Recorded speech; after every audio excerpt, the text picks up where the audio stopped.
जय हिंद साथियों। स्वागत है आप सभी का अपना YouTube channel job alert Gautam में। साथियों, डेली अखबार के माध्यम से जो कुछ खबर आपके बीच आता है मैं आपके बीच उपस्थित करता हूं और करता रहूंगा।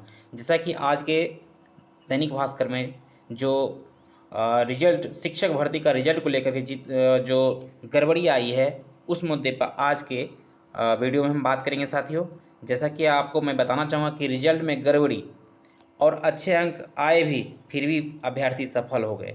और अतुल प्रसाद सर ने इस सारी बातों को लेकर के उन्होंने क्या कुछ कहा, सारी मुद्दे पर साथियों हम बात करेंगे। लेकिन आपसे इतना ही निवेदन है कि आप इस वीडियो को अभी तक आपने सब्सक्राइब नहीं किया है तो आप इस चैनल को आप लोग सब्सक्राइब कर लें और वीडियो को लाइक कर दें। और जितनी आप लाइक करेंगे ये वीडियो आगे उतना ही आगे तक जाएगा। तो साथियों, आपसे इतना ही उम्मीद करेंगे कि आप लोग इस चैनल पर नए हैं और पहली बार देख रहे हैं तो चैनल को अवश्य सब्सक्राइब कर लें और वीडियो को लाइक कर दें। चलिए हम देखते हैं जितनी भी बातें इसमें बताई गई है, ये अखबार के न्यूज़पेपर के माध्यम से जितनी बातें बताई गई है मैं आपके बीच सारी बातें आपके बीच प्रस्तुत करने जा रहा हूँ। जैसा कि पहला इनका सवाल है हमारे शिक्षा अभ्यर्थी का कि रिजल्ट में गड़बड़ी हुई, कई को अच्छे अंक आए फिर भी असफल क्यों। तो सबसे पहला मुद्दा है कि शिक्षा भर्ती का रिजल्ट आने के बाद पूरी प्रक्रिया अभ्यर्थी ने कई सवाल उठाए और बीपीएससी अध्यक्ष अतुल प्रसाद सर ने सोशल मीडिया से के द्वारा जो उन्होंने जवाब दिया। जैसा कि पहला जो मुद्दा है आप सभी को हमने बताया कि आयोग का जवाब और चयन में गड़बड़ी मतलब और अच्छे अंक लाने वाले अभ्यर्थियों को भी अलग अलग कारणों से असफल किए हैं।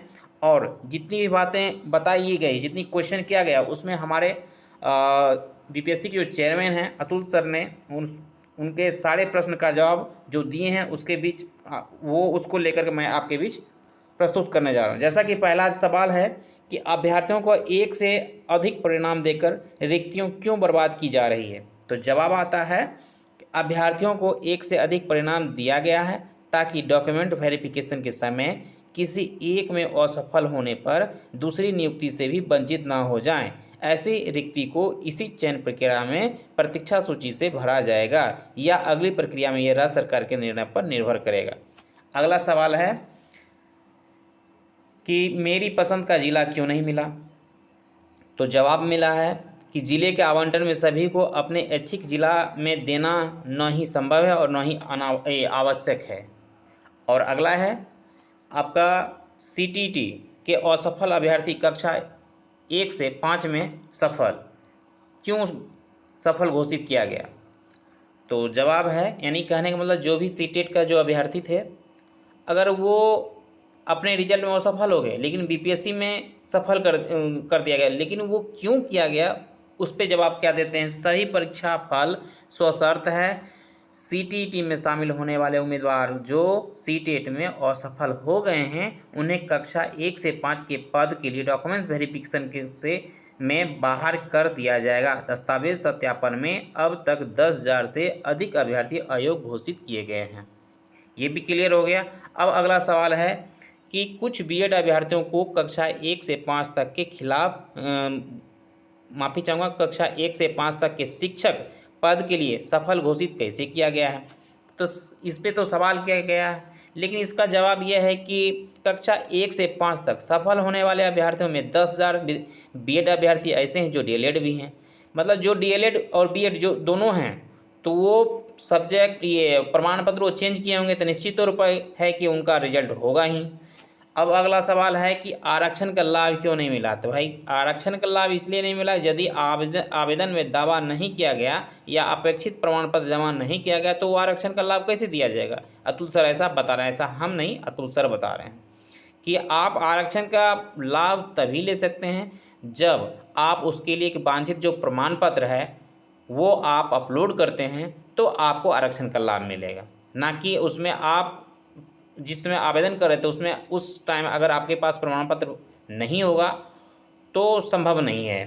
सोचेंगे कि आप बाद में जमा करेंगे तो काम हो जाएगा, तो ऐसा नहीं होता है। ऐसा अतुल सर बता रहे हैं, ऐसा हम नहीं बता रहे। तो यही सारी मुद्दे इसमें दी गई है जो हमारे शिक्षक अभ्यर्थी और ये सारे सवाल किए हैं। पहला आपका सवाल यही कहूँगा कि अभ्यर्थियों को एक से अधिक परिणाम देकर रिक्तियाँ को क्यों बर्बाद की जा रही थी, सवाल यही है और जवाब में यही मिला है कि बर्बाद नहीं किया जा रहा है, उनको 1 से 2 में रिजल्ट तो दिया गया है। लेकिन अगर किसी कारणवश जो ऊपर का अगर रिजल्ट में कोई प्रकार का डॉक्यूमेंट वेरिफिकेशन में प्रॉब्लम होता है तो नीचे वाला में अपना सत्यापन करा के अपना जॉब में जा सकते हैं, उनकी नौकरी नहीं जाएगी।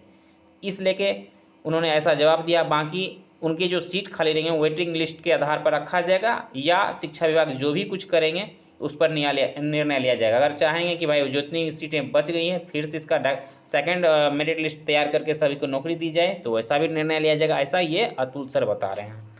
आगे साथियों मैं बताना चाहूँगा कि जैसा कि दिया हुआ है कि CTET के असफल अभ्यर्थी और 101 से 5 में सफल हो गए, तो CTET का अभ्यर्थी अगर हुए हैं सफल, मतलब BPSC के 1 to 5 में अगर सफल हो गए हैं लेकिन CTET में असफल हो गए, अपियरिंग कैंडिडेट वाले के लिए असफल अगर हुए हैं किसी कारण, चाहे DLED का रिजल्ट को लेकर असफल हुए हों या CTET के रिजल्ट को लेकर असफल हुए हों, दोनों में अगर वो असफल हुए हैं लेकिन BPSC के रिजल्ट में सफल हो गए हैं, पास कर गए हैं, तो निश्चित तौर पर उनका जब डॉक्यूमेंट वेरिफिकेशन होगा तो बिना प्रमाण पत्र का उनका काउंसलिंग नहीं की जाएगी।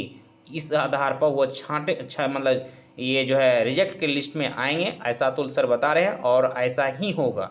जितने हमारे शिक्षा अभ्यर्थी इस वीडियो को देख रहे हैं निश्चित तौर पर ऐसा ही होगा, ऐसा नहीं है चूँकि आप शिक्षक के अभ्यर्थी हैं और सभी बात को आप भी समझते हैं और हम भी समझते हैं, लेकिन जितनी बातें बताई गई है यही सत्य है और मैं किसी के पक्षपाती नहीं कर रहा हूँ। बस इतना आप लोग से ही बताऊँगा कि आप सोच सकते हैं कि आप उसकी जगह जिसका भी रिजल्ट हुआ है अगर उस जगह आपका रिजल्ट होगा तो निश्चित तौर पर आपको ऐसा ही लगेगा।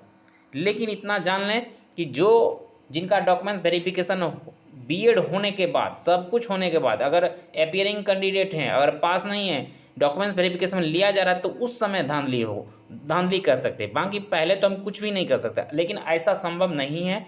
प्रत्येक जिला में हर जिला में जितने भी ये काउंसलिंग की प्रक्रिया चल रही है निश्चित तौर पर वहाँ पर ये सारी जो है शर्तें को देखते हुए वहाँ पर सारा काउंसलिंग की प्रक्रिया में ये सारा दस्तावेज़ को देखते हुए वहाँ पर शर्तें निभाई जा रही है और पारदर्शिता को देखते हुए सब काम आगे का चल रहा है। तो ये ऐसा तो अतुल सर बता रहे हैं। बाकी साथियों मैं इतना ही बताऊंगा कि जितनी बातें न्यूज़पेपर के माध्यम से दी गई थी तो सारा आपका इसमें मेंशन किया हुआ है, आप भी पढ़ लिए होंगे और जितनी बातें हैं तो अब आपके ऊपर डिपेंड करता है कि ये क्या सत्य है क्या गलत है। लेकिन मेरा इतना ही आपसे अपेक्षा रखता हूँ, जो भी न्यूज़पेपर के माध्यम से अगर कुछ आता है तो आपके बीच समक्ष प्रस्तुत करूँ और आप तक मैं खबर पहुँचा सकूँ। तो साथियों मैं इस वीडियो को हम यहीं तक रखेंगे और मिलते हैं नए वीडियो में। और बताना चाहूँगा कि इस चैनल पर आप लोग नए हैं तो निश्चित रूप से इस चैनल को सब्सक्राइब कर लें और वीडियो को लाइक कर दें। धन्यवाद साथियों।